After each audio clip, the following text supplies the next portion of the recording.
Okay, so yesterday I was interrupted at the gym by an argument between the set of people, and this argument really got me thinking. So the two groups, one side, two men and a lady.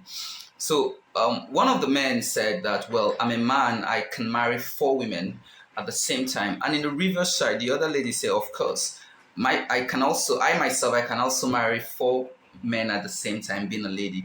Otherwise, if you can marry four women at the same time as a man, what stops me from marrying four men at the same time as a lady? And this got me thinking, and I think I would like us to think around it. So let's consider it.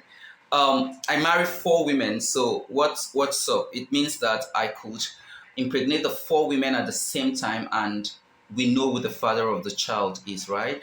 And then let's consider that the woman get married to four men, and she's certainly pregnant, and then we'll have to who would be the father of the child? Certainly one of us, right? Your sense of probability is intact. So begin to fall back to modern sciences to unravel who the actual father of the child is. Can you imagine that? So who takes care of the woman till that time when we are able to declare who the father of the child is? So let's extend the argument. Let's say each of us wants three kids from this woman, and so how the puzzle will now be, how exactly will the woman know the time each of us will come and lay with her so that she can give us a child that we demand? I mean, think of it. So she will need to put herself into serious calculation, and believe me, such calculation can never yield an exact result. And again, if she's okay, let me just keep giving birth to 12 children, and after that I'll divide the 12 children by 3 or by 4 so that each man can go with 3 kids. I mean, that would mean tying the wrong child to the wrong father. And think of it as a puzzle that really needs to be unraveled. So it's looking to me like there is more pros in a man marrying 4 women than there is in a woman marrying 4 men. But that does not mean that it's right and it's good for the society for a man to marry 4 women and a woman marry 4 men. But this will be a discussion for another time. But that trick makes me to begin to ponder the idea of masculinism or masculinism, how it helps the society. Because I mean, masculinism is more of an ideology or a socio-political movement that seeks to eliminate sexism against men, equalize the rights of men with that of the women, and also promote attribute that is typically masculinity. Masculinity is more of social expectation of being a man. That the concept of masculinity is socially constructed. So there are certain things a man could do. It has to do with the certain behavior a man should behave, and certain attributes a man should possess. And I tell you, the concept of masculinity had killed more men than even sickness, because I mean, some of the sickness the men end up having comes from the concept of masculinity. I mean, I need to explain that further, because I think the problem with masculinity is that it's socially constructed, but never biologically. The people or the proponents or the masculinists that actually push this concept of masculinity define it in every other concept, but biologically no. So a man gets pained, the man is told not to cry.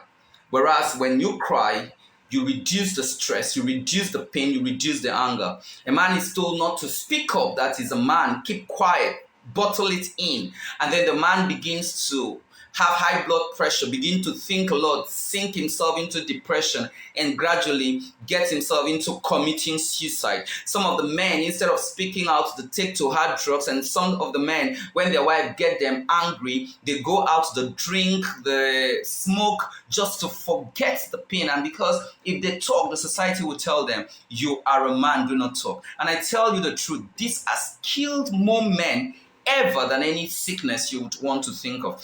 The same thing with the feminist, all right? The feminism is more of a movement, an ideology that seeks to eliminate sexism against the women, and then seeks to equalize the rights of the women with that of the men, and then struggle to promote femininity as an attribute. I mean, this also has, it's socially, I mean, femininity is also socially constructed, believing that there are certain rules, there are certain responsibility a woman should do that a man should not do, and all of that. This also has destroyed more women.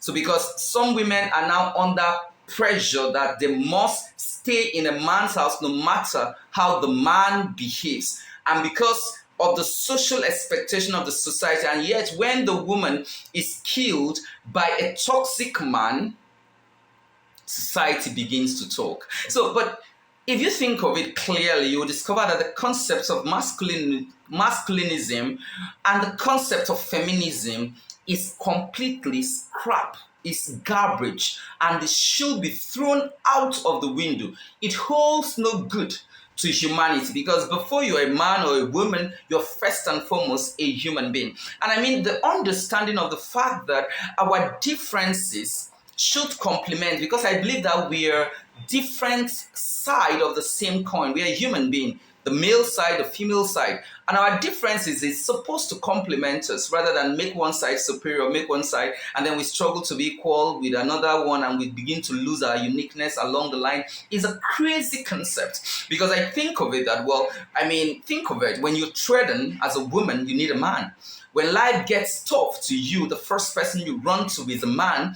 When you need protection, you need a man, someone to provide for you. You need a man. The house you're living in was built by a man. The car you're driving was designed by a man. The road you're riding on is fucking paved by a man. So how come you believe that you do not ever need a man in the physical sense? And then think of the other side of the coin. The women or the men on the contrary will believe that they just need women for some things and all of that. But believe me, you say that to yourself, you're deceiving yourself. Because I mean, when you need a manager for your home, you need a woman. When you are carrying or you want a shoulder to explain your daily struggle to, you need a woman. When you need someone to turn you down from the stress of the day, you need a woman. When you need affection, you need a woman. When you need someone to nurture your kid, raise a home for you, you need a woman.